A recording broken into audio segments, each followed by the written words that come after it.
പൊതുവേ ഒരു ഡ്രീം ആണെന്ന് യൂറോപ്യൻ കൺട്രീസിൽ സെറ്റിൽ ആവാം. റീസെന്റ് മാരീഡ് ആയിട്ടുള്ള കപ്പിൾസ് പൊതുവെ ഒന്ന് റെലക്റ്റന്റ് ആവും അങ്ങനത്തെ കൺട്രീസിലോട്ട് പോകാൻ. അപ്പോൾ അങ്ങനെ സ്പൗസിനെ കൊണ്ട് പോകാൻ പറ്റുന്ന ഓപ്ഷൻസ് ഉള്ള കൺട്രീസ് ഉണ്ടോ? യെസ് ഒരുപാട് കൺട്രി ഓപ്ഷൻസ് ഉണ്ടായിരുന്നു. പക്ഷേ ഇപ്പം പല കൺട്രീസും ഈ സ്പൗസുമായിട്ട് പോകുന്നതൊക്കെ ഒന്ന് റെസ്ട്രിക്റ്റ് ചെയ്തുകൊണ്ടിരിക്കുകയാണ്. യൂറോപ്പിലെ ഏറ്റവും ബെസ്റ്റ് ഓപ്ഷൻ എന്ന് പറഞ്ഞാൽ അത് ഫിൻലാൻഡാണ്. ഫിൻലാൻഡിൻ്റെ ഒരു പ്രത്യേകത എന്ന് പറഞ്ഞാൽ ഈ സ്പൗസിനെ കൊണ്ടുപോകുന്നതിൽ ഏജ് ഒരു ഫാക്ടർ അല്ല. ഒരു 40-45 ഏജ് വരെയുള്ള ആളുകൾക്കൊക്കെ സ്പൗസായിട്ട് ട്രാവൽ ചെയ്യാൻ പറ്റും. പിന്നെ സ്പൗസിന് ഫുൾ ടൈം വർക്ക് ചെയ്യാൻ പറ്റും എന്നുള്ളതാണ് ഏറ്റവും വലിയ വേറൊരു സ്പെഷ്യാലിറ്റി എന്ന് പറയുന്നത്. ഇപ്പോൾ ഫിൻലാൻഡിൽ ഒരു 4+ ഇയേഴ്സ് ആയി കഴിഞ്ഞാൽ നമുക്ക് PR-ൻ്റെ ആപ്ലിക്കേഷൻ മൂവ് ചെയ്യാൻ പറ്റും. ഡിഗ്രി ചെയ്യാം, ഡിപ്ലോമ ചെയ്യാം, അതുപോലെ മാസ്റ്റേഴ്സ് ചെയ്യാം. അതിൻ്റെ എല്ലാം ഓപ്ഷൻസ് ഫിൻലാൻഡിൽ അവൈലബിൾ ആണ്.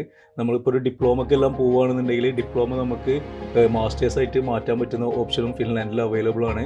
പിന്നെ ഒരുപാട് സ്കോളർഷിപ്സ് ഓപ്ഷൻസ് ഉണ്ട്. ഇപ്പം IELTS ഇല്ലാതെയും പോകാൻ പറ്റുന്ന ഓപ്ഷൻസ് ഫിൻലാൻഡിലുണ്ട്. സ്കോളർഷിപ്സ് അവൈലബിൾ ആണ്. അപ്പം ഫിൻലാൻഡ് ഇപ്പോൾ എല്ലാവരുടെയും ഒരു ഫേവറേറ്റ് ഡെസ്റ്റിനേഷനായി മാറിക്കൊണ്ടിരിക്കും.